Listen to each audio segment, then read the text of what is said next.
What would you do if the world handed you a blank check for $100 million and told you to tell your truth?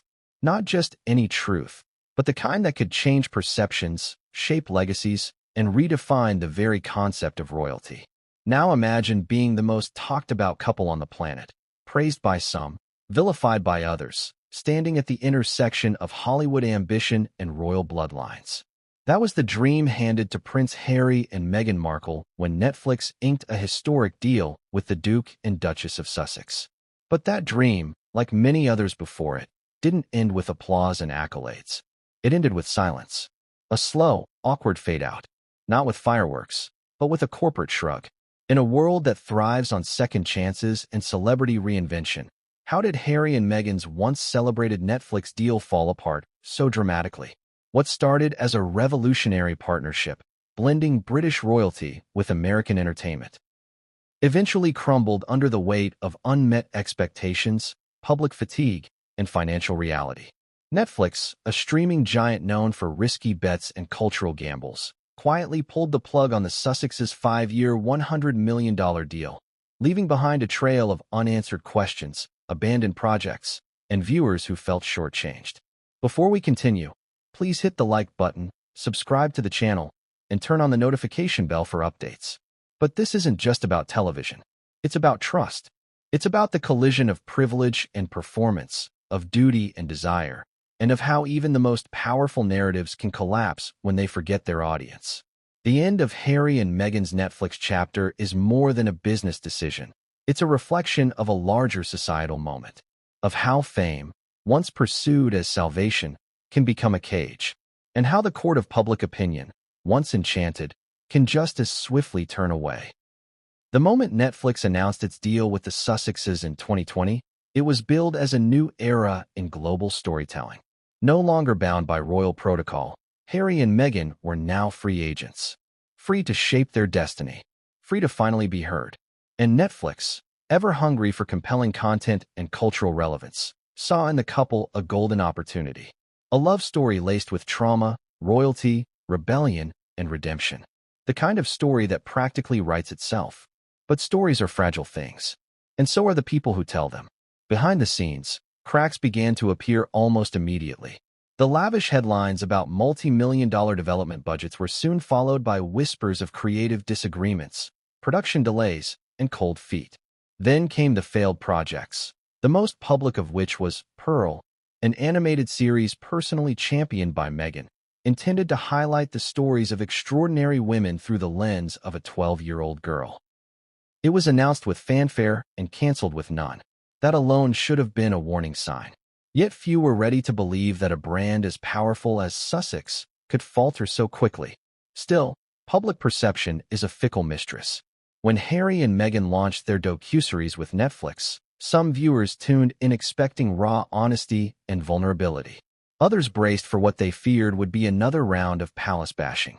The series delivered both, but not in the way anyone hoped. Critics called it slick but shallow. Supporters defended its emotional core.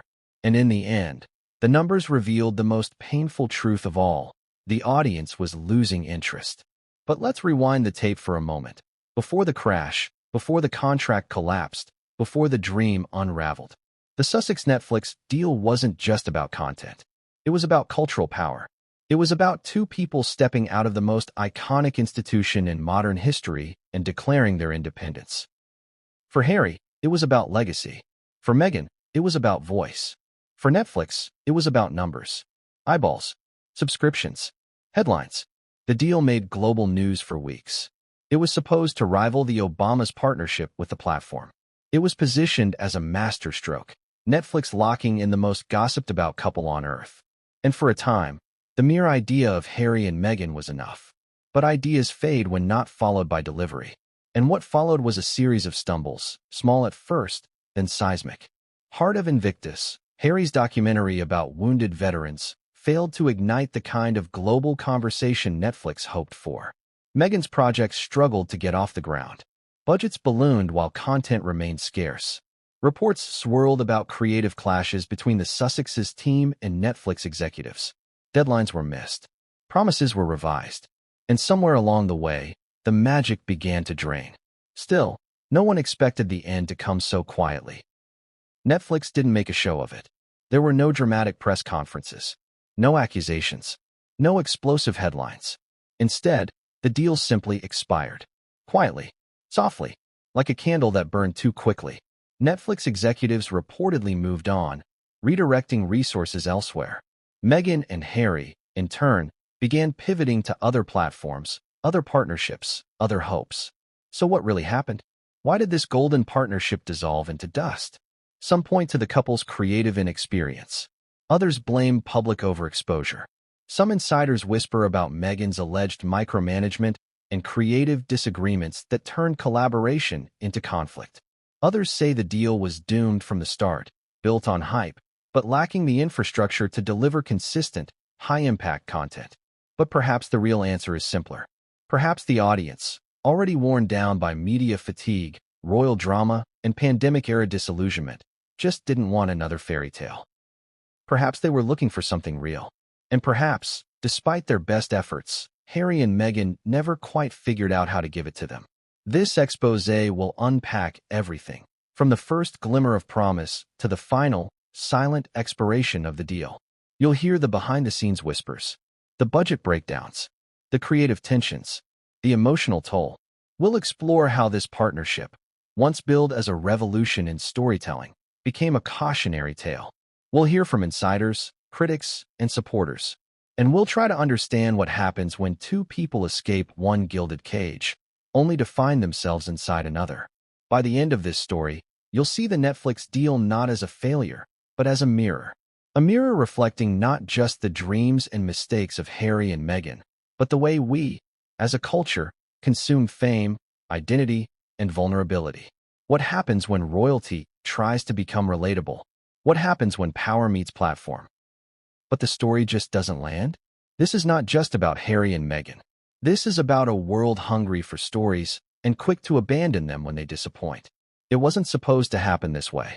Not for a prince born into centuries of tradition, nor for a woman who had once played a paralegal on a cable drama before walking into the most storied family in the world.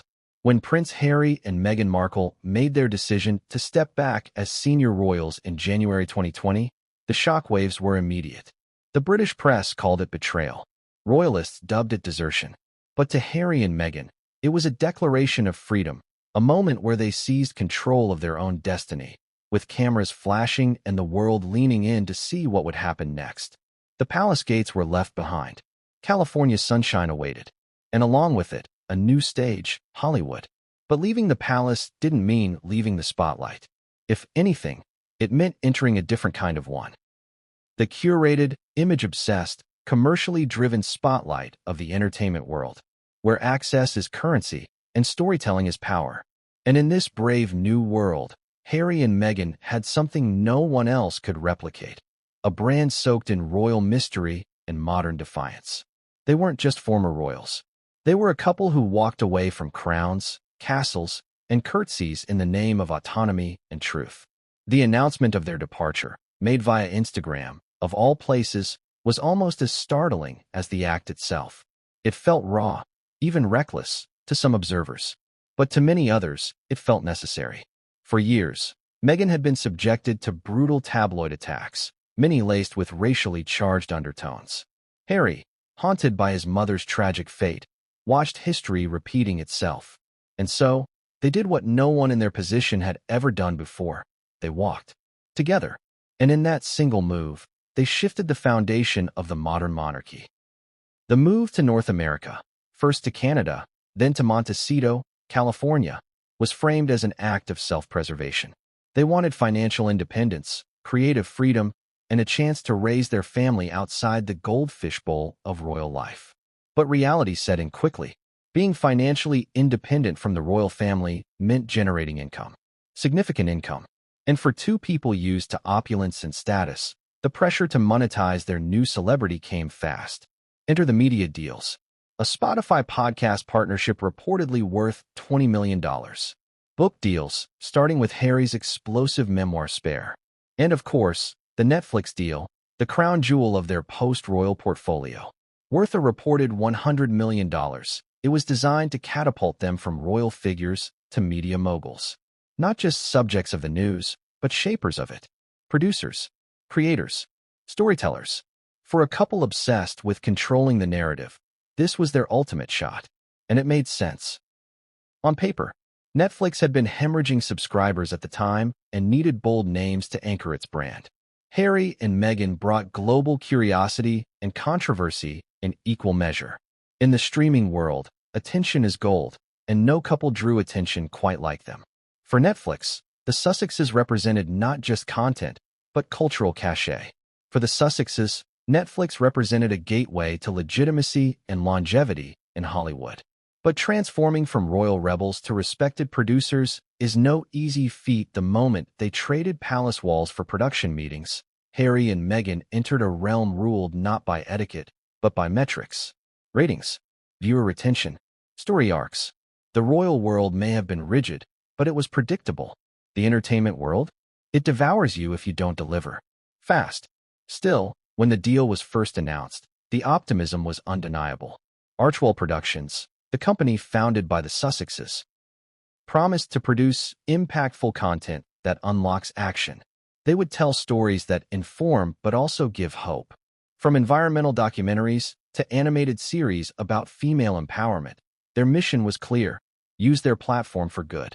But what wasn't clear was how exactly they planned to execute that vision. Because while Harry and Meghan were magnetic personalities, they weren't seasoned producers. They had no background in media development, production logistics, or navigating the brutal politics of Hollywood studios. They had ideas, yes, but ideas in this industry are cheap. Execution is everything. Even from the start, there were signs of trouble. Executives at Netflix, according to sources later cited in industry circles, were excited but cautious. Internally, some reportedly questioned whether the couple had the bandwidth, discipline, or storytelling instincts to deliver high-quality content. Their brand might sell the first project. But what about the second or the third? Despite the uncertainties, Harry and Meghan pressed forward.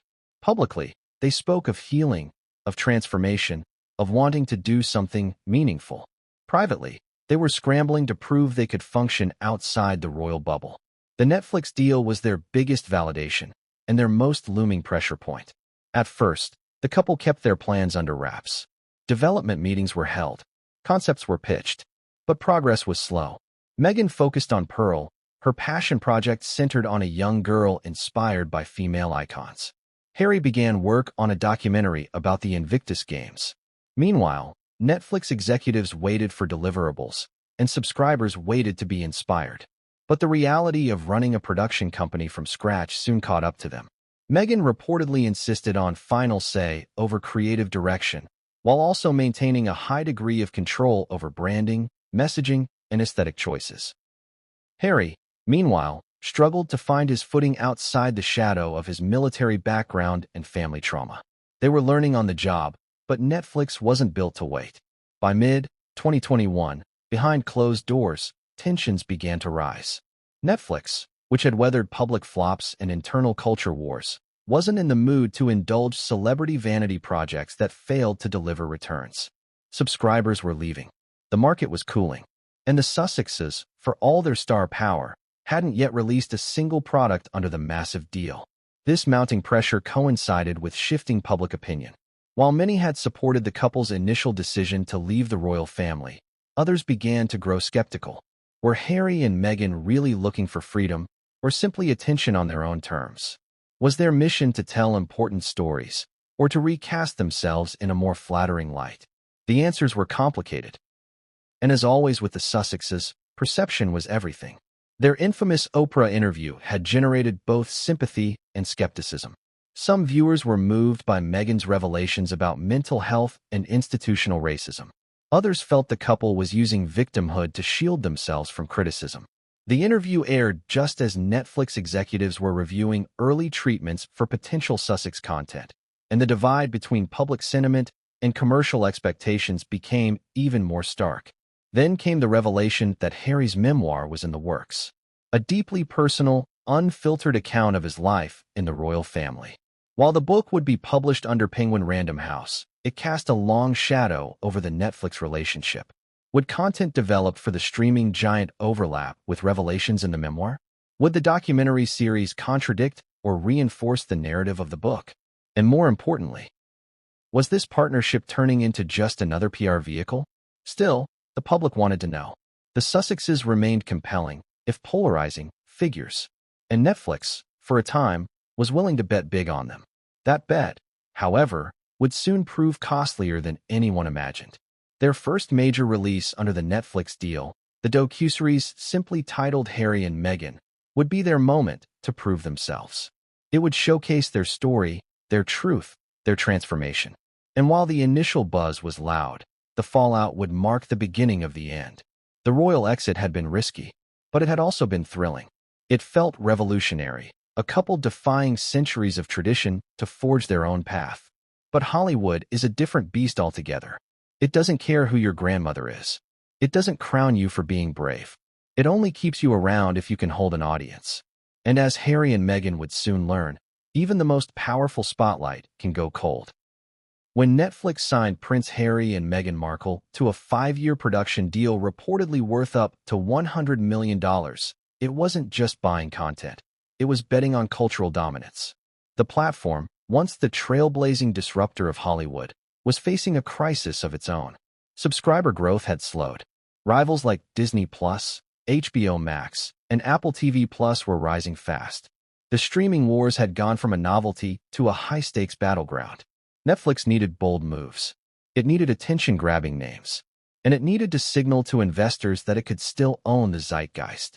What better way to do that than signing a couple who had just blown up the British monarchy with a single Instagram post? When Harry and Meghan walked away from the royal family, they didn't just leave behind a title. They left behind a system, a set of unspoken rules, and a carefully curated public image. Now free from palace restraints, the couple had something even more valuable than titles. Global curiosity. For years, they had been talked about. Now they were ready to speak for themselves. Netflix saw an opportunity not just to platform them, but to become the first destination for their new identity. Behind closed doors, high-level Netflix executives reportedly celebrated the acquisition as a massive cultural win. According to whispers from industry insiders at the time, Ted Sarandos, co-CEO of Netflix, personally helped secure the deal, believing that the Sussexes could anchor a new wave of socially conscious, celebrity-led content. They were supposed to be the next Barack and Michelle Obama, only younger, edgier, and much more unpredictable. But even at that stage, there were red flags. While the Obamas had spent years building credibility in the nonprofit and educational space, and had surrounded themselves with a veteran media team for their production company Higher Ground, Harry and Meghan were relatively new to both content creation and the mechanics of Hollywood. They didn't have a proven track record. What they had was buzz, intrigue, a global media fixation, and in the streaming world, that sometimes counts for more than talent. Still, Netflix made the investment. Archwell Productions was officially born. The press release spoke of shared values, uplifting content, important stories, diverse voices. The Sussexes would produce documentaries, scripted series, feature films, and children's programming. They would not appear in everything they produced, they assured the public. This wasn't about ego. It was about impact. But make no mistake, this was a gamble. A massive one. For Netflix, this wasn't just a production deal. It was a statement of intent. It told the world that Netflix was still in the business of shaping culture, of making stars, of redefining media narratives. Signing Harry and Meghan wasn't about just content. It was about optics, dominance, and headlines. It was about being first. And for a moment, it worked. The announcement alone generated wall-to-wall coverage. Stocks wobbled upward. Talk shows buzzed. Industry blogs speculated about what kind of content the couple might create. Would Meghan star in her own talk show? Would Harry explore his military past through a gritty drama? Would they launch a docuseries about their escape from the monarchy? The possibilities seemed endless. But so did the risks. To begin with, Netflix wasn't buying a finished product. It was investing in a concept, the idea that Harry and Meghan could become compelling storytellers. It wasn't buying episodes. It was buying potential. And that's always dangerous in an industry where success hinges on deadlines, consistency, and audience retention. There was also a mismatch of expectations. From Netflix's side, The hope was that the Sussexes would quickly develop high-engagement content with broad appeal. From the Sussexes' side, the hope was that Netflix would give them the space, patience, and autonomy to learn the ropes and protect their image. That disparity would grow more obvious with time. The couple's first few development projects stalled. Meghan's animated show, Pearl, meant to tell the story of a young girl inspired by powerful women from history, failed to progress beyond early development. While Meghan and her team pitched the project as groundbreaking, Netflix eventually pulled the plug, quietly. No announcement, no clear explanation. But insiders later revealed that the show had ballooned in projected budget and lacked the creative clarity needed to greenlight production. In short, it wasn't ready, and Netflix couldn't afford to wait. Then came whispers that Meghan and Harry's production team, mostly staffed with hand-picked loyalists, struggled to mesh with Netflix's in-house culture. Creative control became a sticking point. The Sussexes reportedly wanted full editorial authority. Netflix, understandably, wanted oversight. Tension brewed. Notes were ignored. Deadlines slipped. And the dream of a seamless, collaborative partnership began to fracture. Meanwhile, pressure was building behind the scenes. Netflix shareholders and board members weren't interested in goodwill. They wanted results. Numbers. New subscribers. Retention. Content with high engagement that could justify the massive payout. And yet, 2 years into the deal, there was little to show for it. No releases. No major announcements. Just rumors of development delays and abandoned projects. To complicate matters further, the couple's public image was evolving, and not always in their favor. Their sit-down interview with Oprah had reignited sympathy in some circles, but also sparked backlash in others. Critics accused them of monetizing trauma, of using their royal status for commercial gain, while criticizing the very institution that gave them relevance. This perception began to affect the Netflix relationship. Suddenly, the Sussexes weren't just content creators, they were lightning rods. Any project they touched risked becoming a cultural flashpoint. Netflix found itself caught between appeasing a powerful talent and avoiding a reputational headache. It was a delicate dance, and one that became harder with each passing month. By the time Harry and Meghan, the much-anticipated docuseries, was finally released, the stakes were sky-high. This was supposed to be their signature moment, their first real product, their version of truth. Netflix poured money into production. Teasers were crafted to spark intrigue. Clips were carefully curated. The show premiered, and the numbers, at first, looked promising. But they didn't last. Initial curiosity gave way to criticism. Viewers praised the cinematography, but questioned the content. Was it new? Was it honest? Or was it curated drama? Some called it emotional. Others called it self-indulgent. The divide grew louder with every episode. More damning, though, were the completion rates. Industry analytics showed a steep drop-off in viewership by episode 3. Many people tuned in, but fewer stuck around. For Netflix, that's death. The fallout was swift. Internally, Netflix began reassessing the deal. What had started as a cultural coup was now being questioned. Were the Sussexes really bankable? Were they capable of producing consistent, high-quality content that resonated with mass audiences? Or were they simply famous people with a complicated past and no clear creative vision? Outside the boardrooms, the whispers turned to open speculation. Would Netflix renew the deal? Was there even enough public interest left to justify it? And what about the other projects? Were they still in development or quietly abandoned? Eventually, the answer became clear through inaction. Netflix didn't renew the deal. There was no grand statement, no drama, just silence. The $100 million partnership that had once dominated headlines quietly expired. And in doing so, it confirmed what many industry watchers had already suspected: the gamble hadn't paid off. Harry and Meghan, despite their compelling backstory and undeniable media allure, had failed to transition into effective content creators. Their deal had generated headlines, but not hits. Curiosity, but not loyalty. And for Netflix, a company built on metrics, that's what ultimately matters. In the aftermath, defenders pointed to the challenges of building a media company from scratch, to the unfair expectations placed on the Sussexes, to the evolving nature of modern celebrity. But none of it changed the bottom line. The partnership was over. The experiment had failed. And in Hollywood, failure has a long echo. In Hollywood, the pressure to perform is relentless. It's a place where charm can open doors, but only results keep them open. For Prince Harry and Meghan Markle, the transition from royal life to entertainment moguls came with the intoxicating glitter of possibility. But with every camera flash and press release, the clock started ticking. Unlike the palace, where duty was inherited and roles were predefined, the entertainment industry demanded proof, results, delivery, and market validation. No amount of titles or global fascination could change that cold fact. From the moment they signed their $100 million Netflix deal, the Duke and Duchess of Sussex were thrust into an entirely new game, one governed by hard deadlines, project milestones, and an unspoken rule: produce or be replaced. The grace period was short.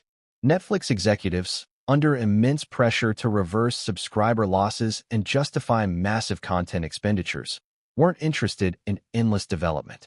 They needed shows, series, films, anything that could attract eyeballs and generate buzz. But instead of content, they got conversations, promises of passion projects, vague announcements, and stories in development. For Harry and Meghan, the demands were more than just professional. They were existential. This was the linchpin of their post-royal identity. This was how they would prove to the world, and perhaps to themselves, that they were more than just tabloid fodder. The Netflix deal was their validation, their ticket to relevance outside the monarchy. But validation has a weight all its own. And very quickly, that weight began to crush.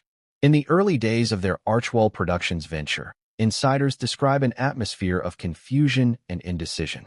Meetings were frequent, ideas were floated, and mission statements were polished. But when it came to actual content development, scripts, treatments, production schedules, things moved slowly. The Sussexes had a vision, yes. But vision without infrastructure is just fantasy. And Hollywood doesn't wait for fantasies to take shape. Staffers hired to work under Archwell reportedly struggled to keep pace with Meghan's demanding and frequently shifting expectations. One insider claimed, there were too many ideas and not enough structure. Every week the direction seemed to change. Another noted that Meghan often micromanaged creative decisions while resisting input from experienced professionals. She wanted to be a creative director, executive producer, and brand manager all at once, said one former colleague. But the truth is, those are separate jobs for a reason. Harry, too, was navigating unfamiliar terrain. While he had deep personal stories about war, mental health, and grief, he lacked the technical knowledge to translate those into compelling visual narratives. His interest in the Invictus Games and veterans issues was genuine, but when it came time to develop a docuseries on the topic, production was slow. Concepts lacked sharpness. Creative notes from Netflix were reportedly met with resistance or vague reassurances. Meanwhile, production costs continued to climb, and delivery dates were pushed further out. As months turned into years with little to show, Netflix executives became increasingly frustrated. The pressure from shareholders was mounting. Rivals like Apple and Amazon were investing in prestige content that won awards and drove subscriptions. Even Disney, once seen as a slow mover in the streaming space, was now making waves with its deep catalog and blockbuster franchises. Netflix couldn't afford to wait while two of its highest-paid partners delivered next to nothing. Inside Archwell, the pressure to perform created a sense of paranoia. According to reports, Meghan grew increasingly guarded, restricting access to decision-making processes and demanding tight control over communications. Teams were reshuffled. Consultants were brought in and quietly let go. Meetings with Netflix were delayed or canceled. Every time something was announced, like Pearl, the animated children's series, it was accompanied by a flurry of polished branding and press statements. But behind the scenes, there was chaos. And then came the missed deadlines. Netflix, which had originally expected content to start rolling out within the first 12 to 18 months of the deal, began to worry. Production timelines for Archwell's projects kept shifting. Deliverables were late. Notes were not addressed. Feedback cycles dragged on for weeks. And all the while, Harry and Meghan continued to build their personal brand, giving interviews, attending galas, speaking at conferences, while failing to produce anything tangible for the platform paying their bills. The most public blow came in 2022, when Netflix officially canceled Pearl. The decision was announced in industry outlets with little fanfare, but the implications were massive. For Netflix to publicly cut ties with one of Meghan's most personal and hyped projects was a clear signal. Patience had run out, and it sent shockwaves through the Archewell camp. Meghan had personally championed Pearl, even hiring renowned producer David Furnish to help bring the vision to life. But no amount of star power could save a show that lacked production momentum and clear creative direction. Suddenly, everything changed. The Sussexes, once the darlings of post-royal reinvention, were now seen as overhyped liabilities. Inside Netflix, executives began quietly pivoting resources away from Archewell projects. Budgets were scaled back, meetings were deprioritized, and Harry and Meghan, once centerpieces of Netflix's future strategy, were slowly edged out of the spotlight. Public perception followed suit. Critics on both sides of the Atlantic began questioning whether the Sussexes were truly interested in meaningful content creation or merely in maintaining visibility. Were they building a production company or a lifestyle brand? Were they media entrepreneurs or celebrities playing dress-up with the trappings of professionalism? The truth, as always, was somewhere in the middle. Harry and Meghan were deeply committed to certain causes.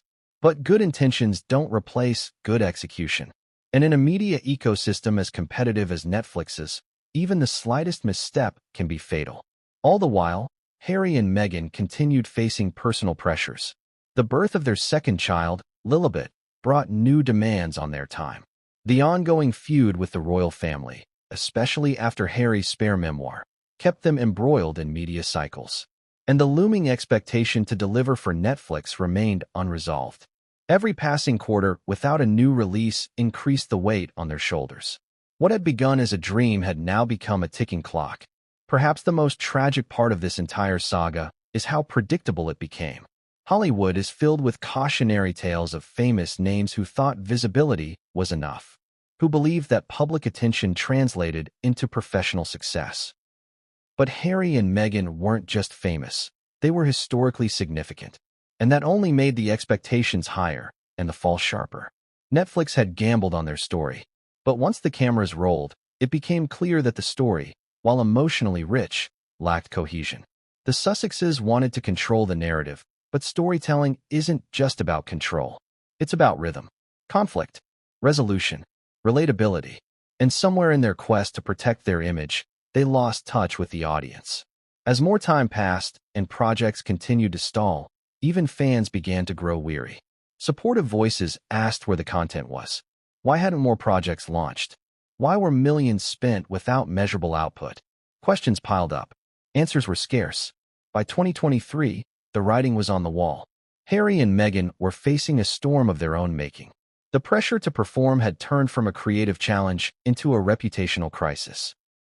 Netflix executives, once hopeful, now spoke privately of unrealized potential and creative dissonance.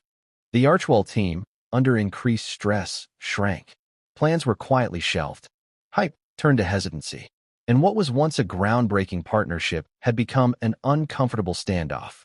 In many ways, this chapter in the Sussex Netflix saga reveals a larger truth about modern fame. In the past, celebrity was enough to get a foot in the door. Today, it's not enough to be famous. You have to deliver. Consistently. Strategically. And if you fail to, the industry will move on without ceremony.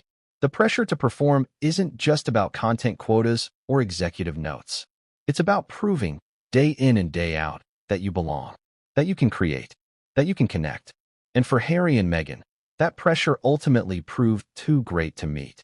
The scripts were empty, the deadlines loomed, and eventually, the glitter faded.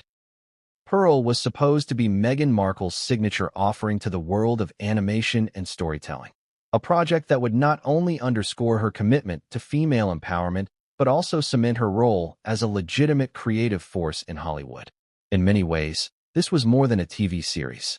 It was her statement, her mission, and her personal legacy wrapped in one polished pitch.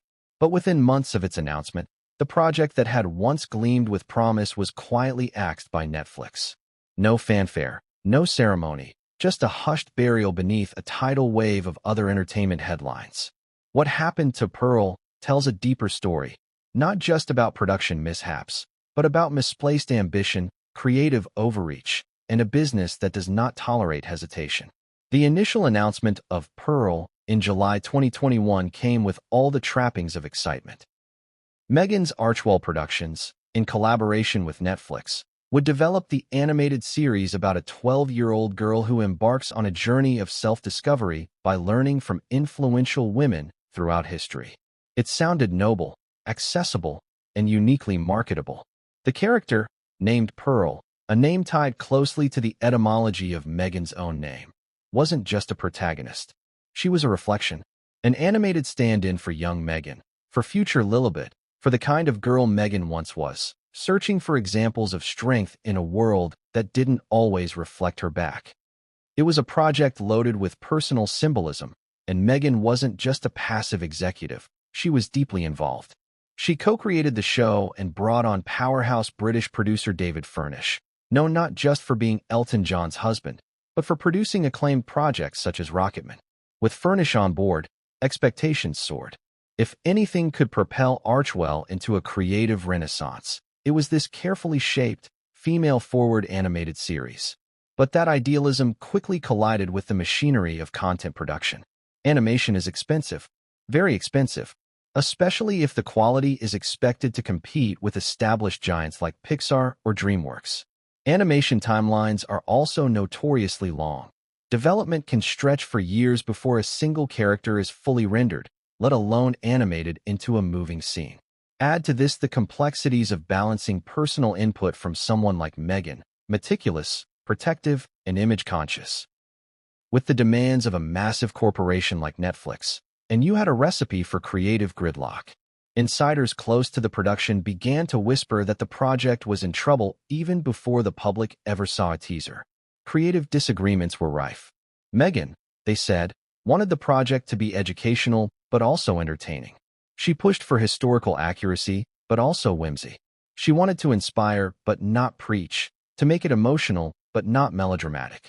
These are laudable ambitions, but they are also deeply difficult to balance in a 20-minute animated format geared toward children. Moreover, Netflix had its own metrics to consider. Executives reportedly questioned whether the concept would resonate with a wide audience or just a niche demographic. It wasn't enough for Pearl to be meaningful. It had to be marketable. The early test artwork didn't perform well internally. The concept lacked a central conflict that would keep young viewers hooked.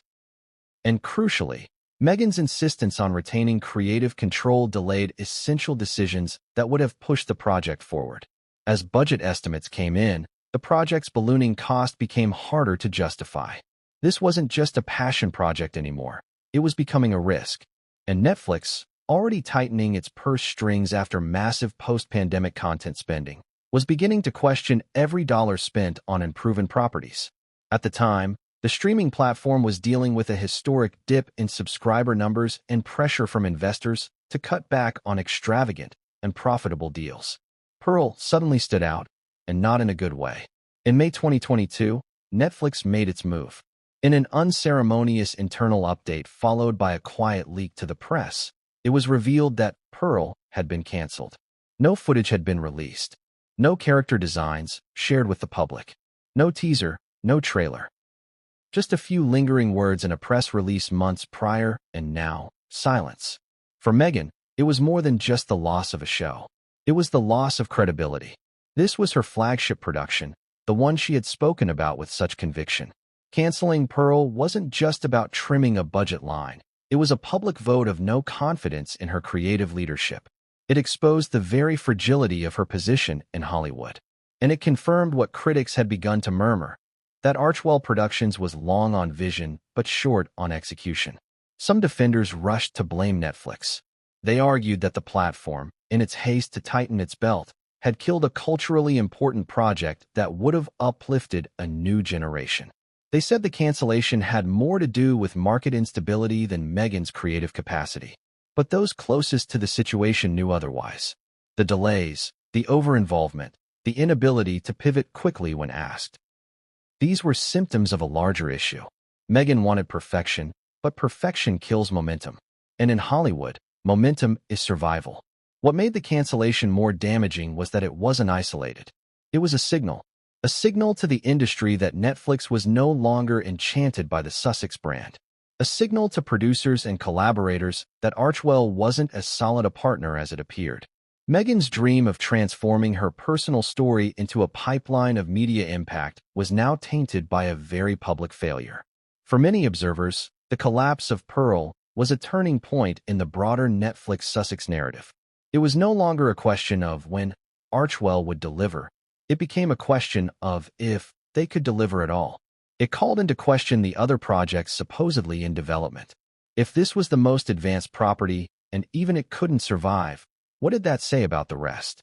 Behind the scenes, Netflix executives reportedly grew colder. Meetings became less frequent. Notes turned blunt. Where there had once been deference, now there was detachment. Meghan, used to wielding her voice carefully and strategically, now found herself confronted with silence, the worst kind of judgment in Hollywood. Harry, who had been less involved with Pearl, reportedly took the cancellation as a wake-up call. He began to focus more urgently on completing his Invictus documentary, hoping to salvage at least one deliverable from the Netflix arrangement. But the damage was done. Pearl was the symbol, and its failure was impossible to bury. Publicly, the Sussexes made no dramatic statements. Meghan, true to form, said nothing about the cancellation. Archwell offered no explanation, no defense, no promise of revival. The project simply disappeared, erased from their future plans as if it had never existed. But the absence spoke volumes. In the realm of royal PR and Hollywood optics, silence is not strength, it's surrender. The fall of Pearl also raised deeper, more uncomfortable questions. Had Meghan overestimated her influence?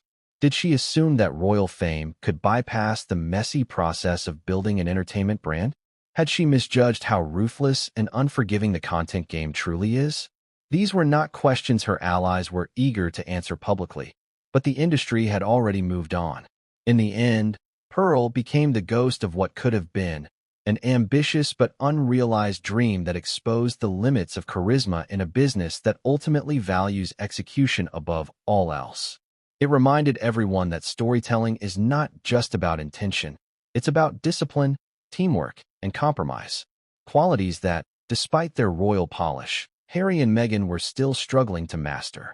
And with Pearl gone, the spotlight turned to their next big bet, the project Harry had poured his heart into. The one that he believed could still win back the trust of Netflix and the audience watching from afar. Heart of Invictus was never meant to be just another documentary.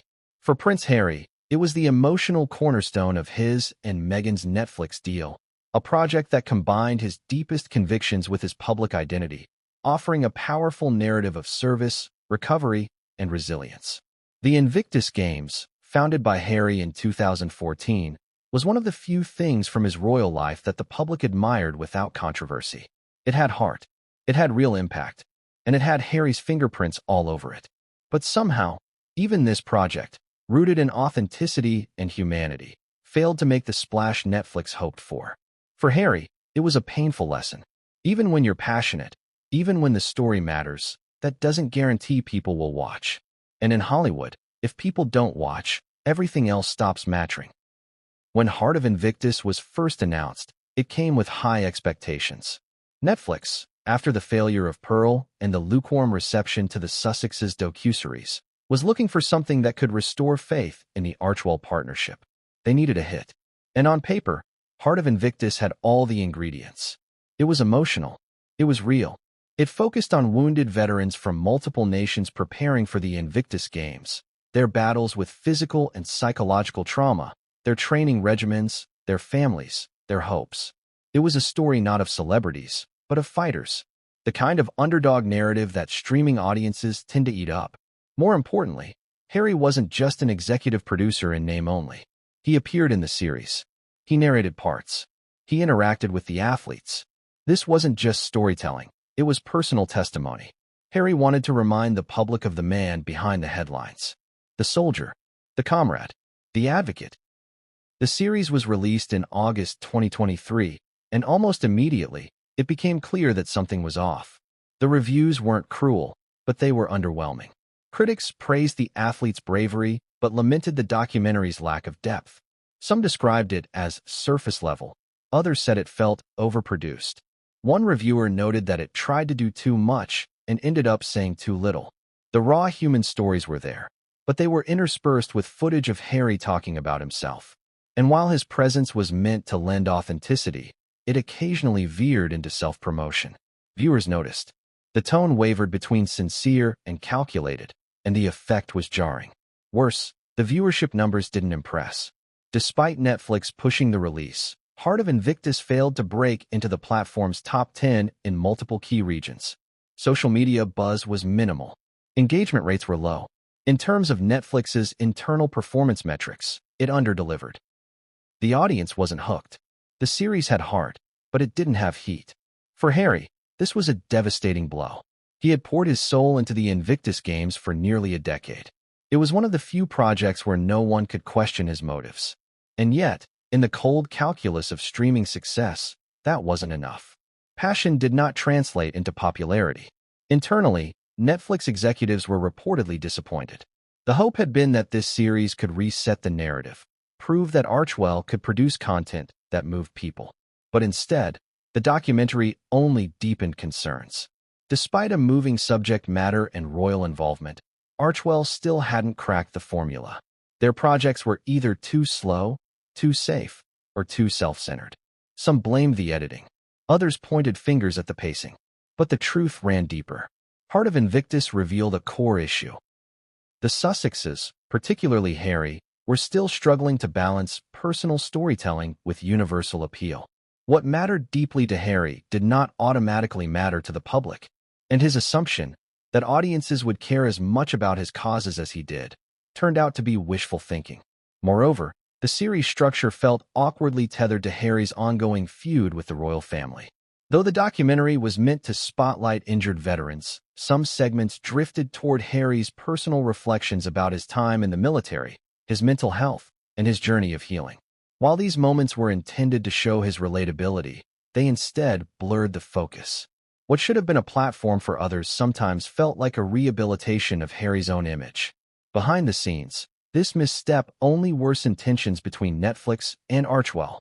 Executives had hoped Heart of Invictus would generate critical acclaim and perhaps even Emmy buzz. What they got was polite indifference. In an industry built on excitement, indifference is the worst verdict of all. The disappointment extended beyond Hollywood. Within the veteran community, reactions were mixed. Many appreciated the exposure, but others felt the spotlight had been unevenly shared. One Invictus participant was quoted anonymously as saying, "It felt like our stories were being used to polish a brand, not to inspire the world." Another remarked that while they were proud of their involvement, they wished the series had focused less on Harry's narrative and more on the diversity of the competitors' journeys. For Harry, this wasn't just a creative failure, it was a personal reckoning. He had believed, perhaps naively, that truth and passion were enough. That sincerity could overcome inexperience. But the entertainment world doesn't reward effort. It rewards results.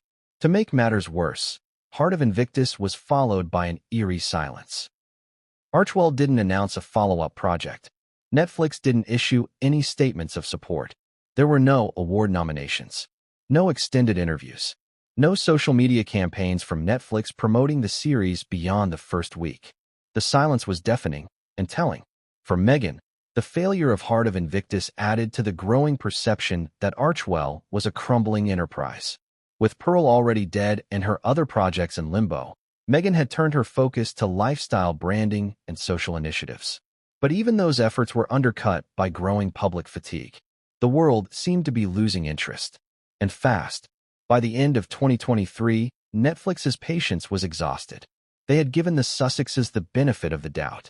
They had invested money, time, and reputation. But in return, they received half-finished ideas, delayed productions, and underperforming content. Even a heartfelt documentary like Heart of Invictus couldn't revive the sinking partnership. Some insiders argue that Harry had been failed by his team, that his vision was strong, but the execution was weak. Others say he was trying to wear too many hats: royal, producer, husband, father, author. But perhaps the harshest truth is this: he tried to bring his heart to Hollywood, and Hollywood had no room for it. In the months that followed, Archwell Productions became quieter and quieter. Staff were let go. Deadlines disappeared, and the promise of a new kind of storytelling, born from two people who dared to leave the world's most famous family, faded into irrelevance. Part of Invictus was meant to be a triumph, a declaration, a bridge between Harry's past and future. But instead, it became a memorial to a dream that couldn't survive the machinery of modern media. It was honest. It was noble. But it wasn't enough. By late 2022, the anticipation for Prince Harry and Meghan Markle's Netflix docuseries had reached a fever pitch. The public had been teased for months with promises of intimate insights, untold truths, and a never-before-seen look into the lives of the world's most controversial couple. Titled simply Harry and Meghan, the six-part docuseries was heralded as a cornerstone of their multi-million-dollar deal with Netflix. This was meant to be the crown jewel, not just the first major deliverable, but the one project that would justify the entire partnership. And at first glance, it seemed to have everything. A compelling narrative arc, archival footage, interviews, polished cinematography, a familiar cast of characters, and a public still somewhat obsessed with the Sussexes.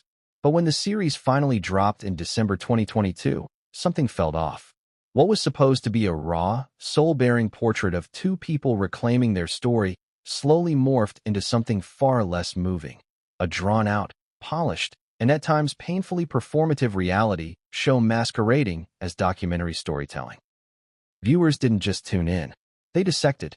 They paused, rewound, argued, mocked, and analyzed every frame. For the first couple of days, Harry and Meghan dominated the news cycle. It climbed Netflix's trending charts. Social media lit up with debates.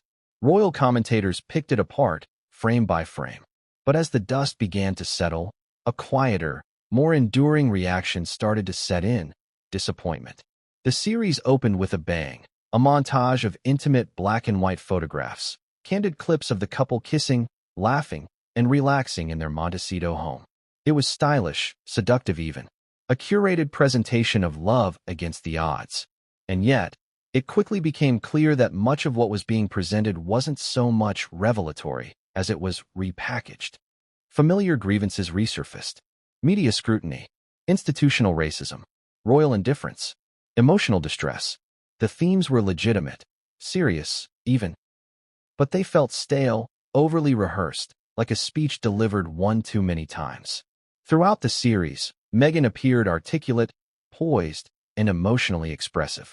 Harry was more subdued, sometimes visibly uneasy, often appearing as a supporting character in his own story. Together, they tried to paint a picture of survival. Two individuals forced into exile, doing their best to protect their family and heal their wounds. But the longer the series went on, the harder it became for viewers to connect. Part of the issue was tone.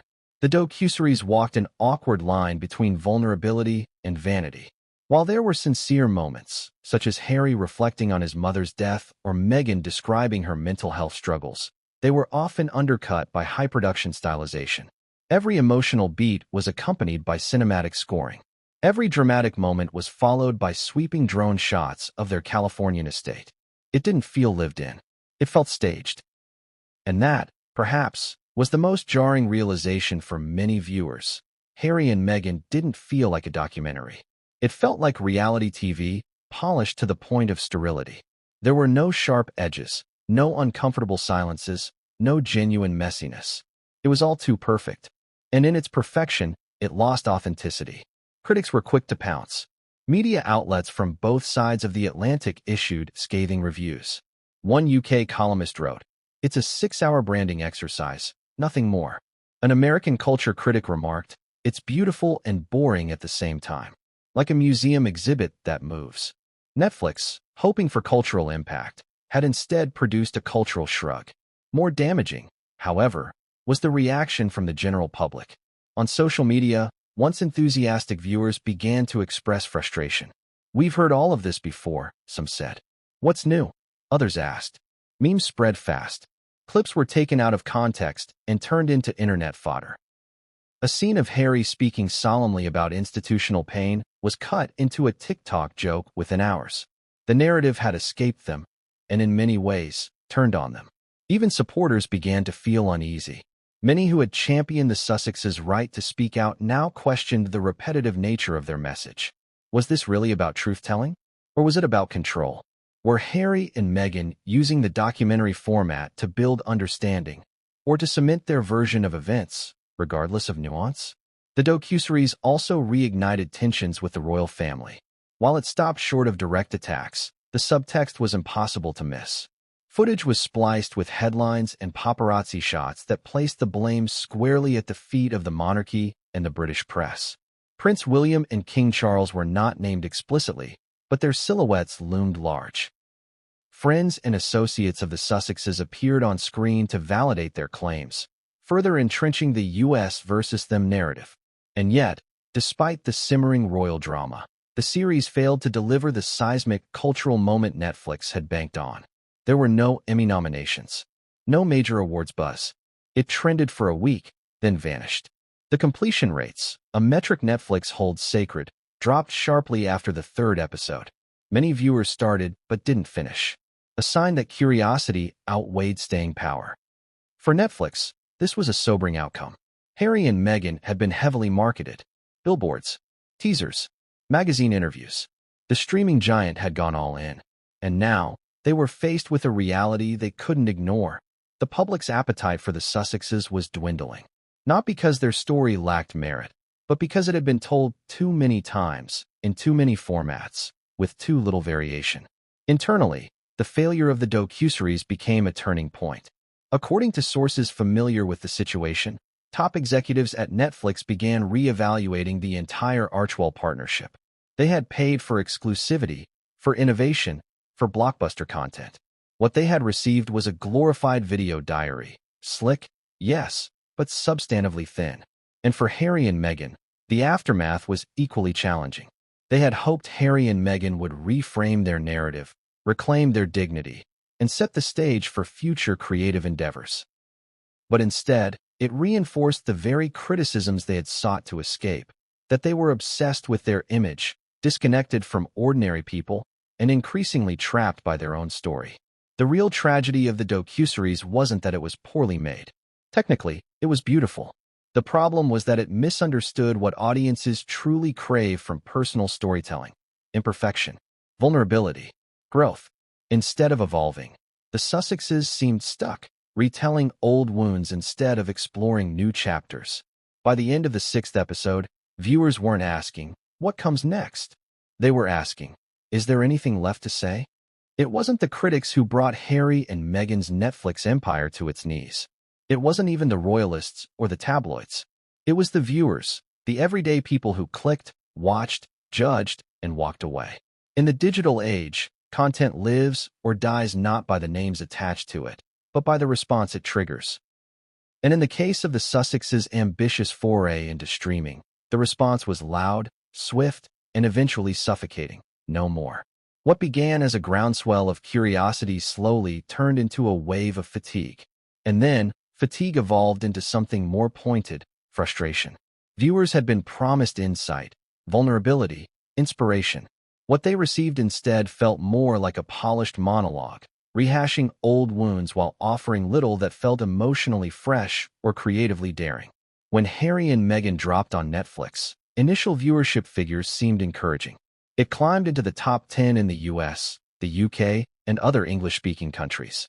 The anticipation was high, but what the numbers didn't immediately reveal, and what became impossible to ignore in the days that followed, was how few people actually finished watching the entire series. Completion rates were abysmal. Netflix's internal data showed that a significant portion of viewers checked out after the first 2 or 3 episodes. In the streaming world, drop-off rates are damning. A strong opening is useless if it doesn't hold.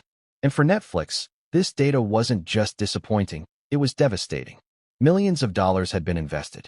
This was meant to be their prestige reality meets royalty documentary. Instead, it became a cautionary tale of how celebrity alone cannot sustain interest in a saturated market. On social media, the backlash intensified. On platforms like Twitter, Reddit, and TikTok, users began sharing clips they found tone-deaf or repetitive. A particularly infamous moment, Harry comparing their departure from the royal family to the plight of Nelson Mandela, was clipped and reposted thousands of times, usually accompanied by eye rolls and incredulous commentary. Memes followed. Satire exploded. Late-night hosts mocked the couple's obsession with telling their truth while living in a $14 million mansion and using private jets. The central issue wasn't even necessarily the content. It was the perception that the Sussexes had overplayed their hand. Instead of emerging as brave truth-tellers, they were now being seen, fairly or not, as attention-seekers addicted to their own story. What once looked like vulnerability had curdled into self-indulgence. And the audience, which had been willing to listen once, now felt manipulated. It didn't help that each appearance or project seemed to circle the same themes: royal victimhood, media persecution, personal growth, and the redemptive power of love. By the third or fourth time hearing this, many felt they weren't being offered a new story, just a new stage for the same performance. Comments flooded forums and news sites. They keep saying they want privacy, but then they release a 6-part series about their private lives. I watched one episode and felt like I'd seen it all before. They had a chance to make something meaningful, but instead they made it all about themselves. These sentiments weren't coming from palace loyalists or British tabloids. They were coming from average Netflix subscribers. People who once supported the couple's decision to step back from royal life, but who now questioned what they were actually stepping toward. Part of the revolt stemmed from overexposure. In just 2 years, the Sussexes had gone from mysterious defectors to omnipresent media figures. The Oprah interview, Spotify, the Netflix deal, the docuseries, Spare, Harry's memoir, speaking engagements, podcasts, public letters. Each time they appeared, they offered variations of the same narrative. And in a world driven by novelty, this quickly became a liability. Another factor was timing. By late 2022, global audiences were weary. The pandemic had left scars. Political division was rampant.